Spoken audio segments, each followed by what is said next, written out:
Bonjour à tous, bienvenue dans ce nouveau numéro de la revue de presse sur GCT Magazine Télévision.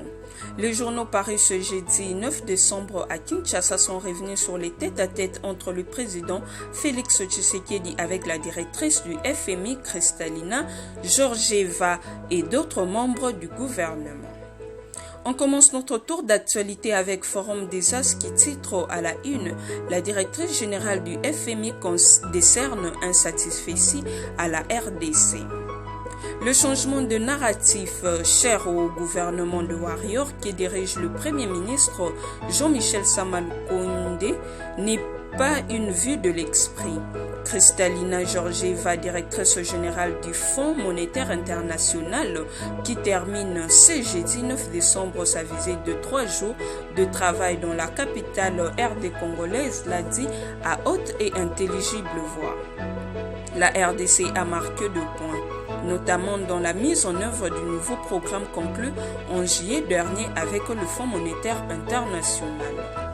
Reçu tour à tour par le Premier ministre, le ministre des Finances et le président de la République, Félix Antoine Tshisekedi Tshilombo, Kristalina Georgieva a exprimé toute sa satisfaction compte tenu de progrès réalisés par le gouvernement Samalukonde dans le cadre du programme formel avec le FMI. Le programme du FMI ici a progressé très bien et l'équipe économique du gouvernement a travaillé avec nous avec un objectif commun de réformer l'économie pour la population congolaise. Au sortir de la séance de travail avec le président de la République, la DG du FMI a qualifié la RDC d'une lumière qui brille sur le continent africain. Et puis, le fonds s'emploie à mobiliser auprès des États à économie forte près de 100 milliards de dollars en faveur de pays ayant des besoins plus accrus. Kristalina Georgieva a confié que des pourparlers seraient en cours pour voir la RDC bénéficier également de ces financements. Marquée par les efforts consentis par la RDC, la patronne du FMI promet de parler de progrès accomplis par le pays de Félix Tshisekedi à la réunion du conseil d'administration du fonds prévue le 15 décembre courant. Facilité élargie pour le crédit RDC-FMI, Félix Tshisekedi gagne un financement de 1,5 milliard de dollars, titre La Prospérité.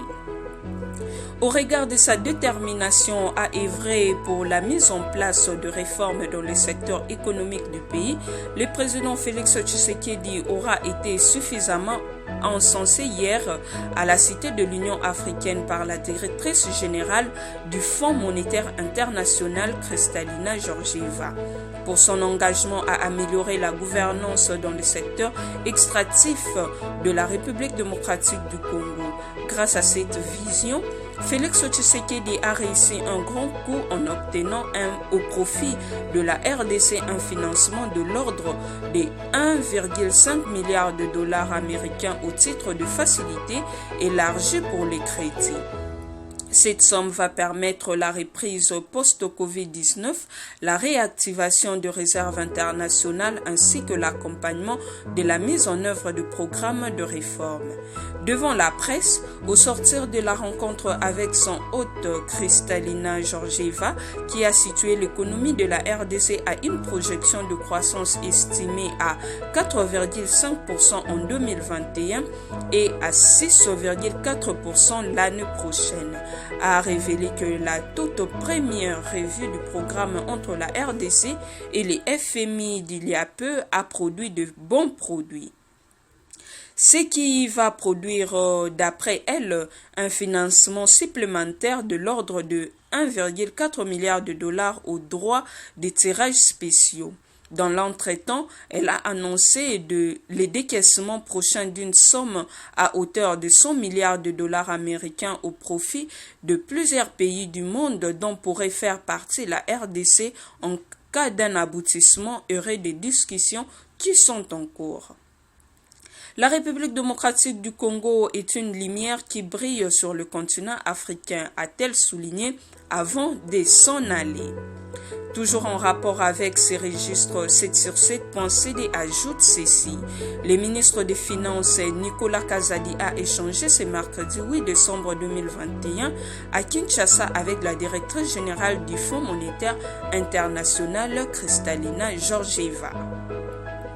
D'après la cellule de communication du ministre des Finances, les échanges entre les deux personnalités ont tourné autour de l'optimisation des efforts en vue de matérialiser les clauses du programme conclu entre le FMI et la République démocratique du Congo. Au terme de cette séance de travail, Kristalina Georgieva a salué le caractère constructif des échanges qu'elle a eus avec le ministre des Finances Nicolas Kazadi. Nous avons eu une discussion très constructive avec le ministre et son équipe sur la situation économique dans le pays, en Afrique et ici en République démocratique du Congo. Nous avons complété la revue de notre programme et c'est opportun pour moi d'être ici à Kinshasa parce que la revue sera présentée au conseil d'administration le 15 décembre 2021, a-t-elle déclaré. Dans la foulée, Kristalina Georgieva a mis un accent particulier sur le progrès réalisé dans le cadre du programme conclu entre le FMI et la RDC. Je peux, en tant que présidente du Conseil, donner mon point de vue pour le progrès réalisé par rapport à ces programmes en termes des exigences, de la priorisation des dépenses, la mobilisation de recettes et le renforcement de la gouvernance en RDC. Tel que vous le savez, ce programme est important pour les pays avec environ 1,5 milliard de dollars et au-delà de ça, le fonds a alloué à la RDC près de 1,5 milliard de dollars équivalent aux droits de tirage spéciaux, a-t-elle renchéri. Changeons de registre avant de nous quitter avec Congo Profond qui titre Assassinat de Chebeya et de Bazana. L'ordre est venu du président Kabila qui avait demandé de garder secret, révèle Paul Mouilambwe. L'ancien président de la RDC a été directement chargé d'être le commanditaire principal de ces forfaits du double assassinat de Floribert Chebeya et Fidel Bazana. La révélation a été faite ce mercredi 8 décembre 2021 par le policier Paul Mouilambwe, l'ex-chef du protocole et de sécurité des installations de l'inspection générale de la police.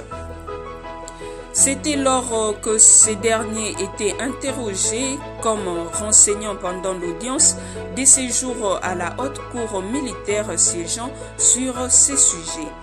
Pour Paul Mouilambwe, l'ordre de tuer Chebeya et Bazana est venu de l'ancien président de la République via le général John Numbi.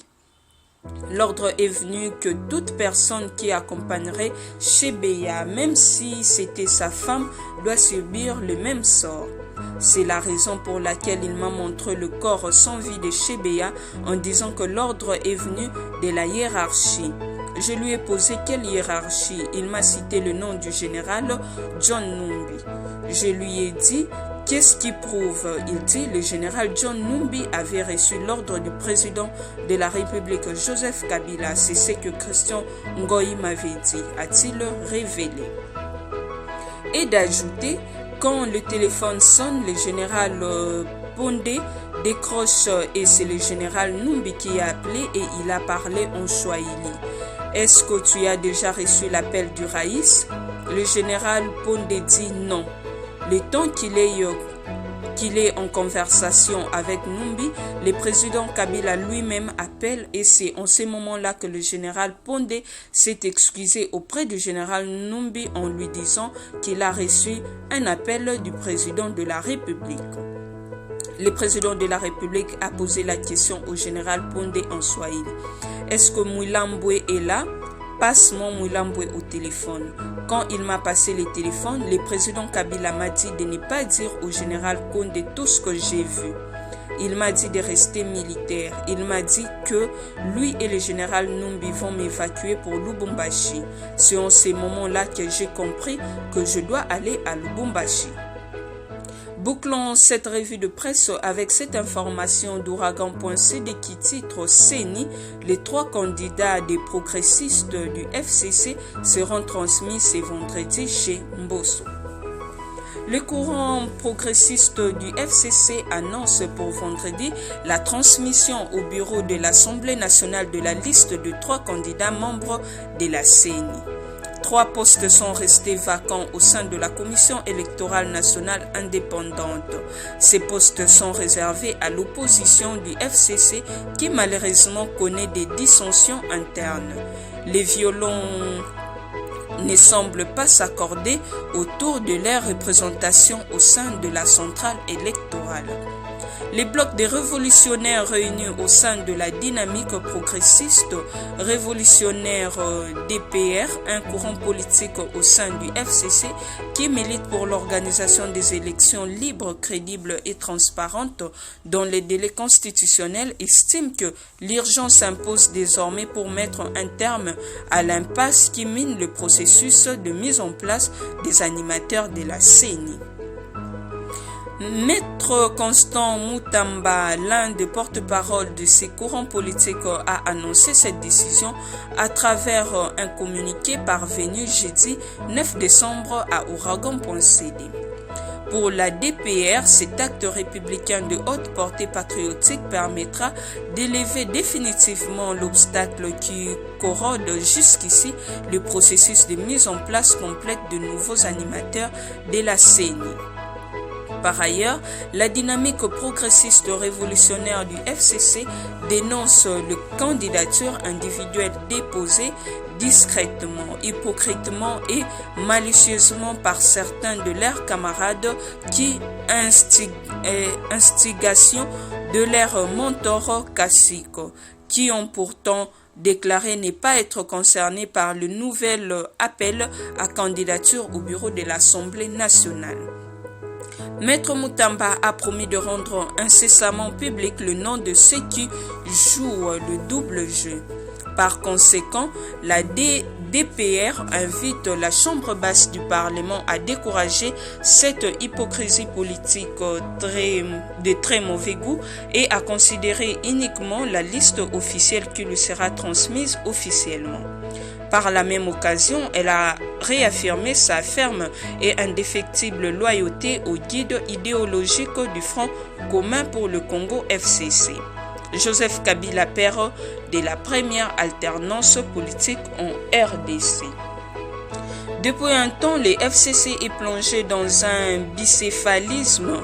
D'un côté, on retrouve le camp Chibanda et de l'autre côté, le Dio Moutamba Matembo. Le dernier ne s'inscrit nullement dans la logique du boycott du processus électoral. Partant, ils considèrent qu'ils sont le seul camp habilité à présenter la liste de candidats à la CENI pour être approuvés.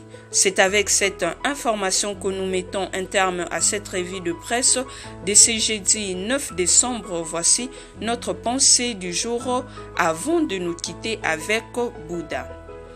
Quel que soit le nombre de saintes paroles que vous lisez, que vous prononcez, quel bien vous feront-elles si vos actes ne s'y conforment pas? Restez connectés sur votre chaîne JCT Magazine Télévision et abonnez-vous massivement. À demain pour un nouveau numéro.